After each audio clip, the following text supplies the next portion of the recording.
মাত্র কিছুক্ষণ আগে মধ্যপ্রাচ্যে এমন কিছু ঘটেছে যা পুরো বিশ্বকে নতুন এক বিপদের সামনে দাঁড় করিয়েছে। পরিস্থিতি এতটাই ভয়াবহ যে এখন সবাই একটা প্রশ্ন করছে, এই যুদ্ধ কি থামবে নাকি আরও ভয়ঙ্কর দিকে যাবে। আজ ভোরে হঠাৎ করেই একাধিক বিস্ফোরণের শব্দ, কেঁপে ওঠে ইসরায়েলের আকাশ জুড়ে দেখা যায় দ্রুতগতির আগুনের রেখা, যেগুলো আসছিল দূর দেশ থেকে। মুহূর্তের মধ্যে সাইরেন বেজে ওঠে শহরের পর শহরে। মানুষ ঘর ছেড়ে নিরাপদ আশ্রয়ের দিকে দৌড়াচ্ছে।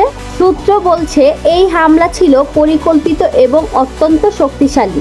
শুধু সাধারণ মিসাইল নয়, ব্যবহার করা হয়েছে এমন অস্ত্র যা একসাথে বড় এলাকা ক্ষতিগ্রস্ত করতে পারে। এতে শহরের কিছু গুরুত্বপূর্ণ স্থানে বড় ধ্বংসের খবর পাওয়া গেছে। অন্যদিকে ইসরায়েলও চুপ করে নেই। তারা ইতিমধ্যে পাল্টা আক্রমণের প্রস্তুতি নিচ্ছে। বিশেষ করে এমন কিছু জায়গা টার্গেট করা হচ্ছে যেগুলো একটি দেশের অর্থনীতির মূল শক্তি, যেমন জ্বালানি ও তেল স্থাপনা। এই সংঘর্ষ এখন শুধু দুই দেশের মধ্যে সীমাবদ্ধ নেই, বড় শক্তিশালী গুলোর নজর এখন এই অঞ্চলের দিকে।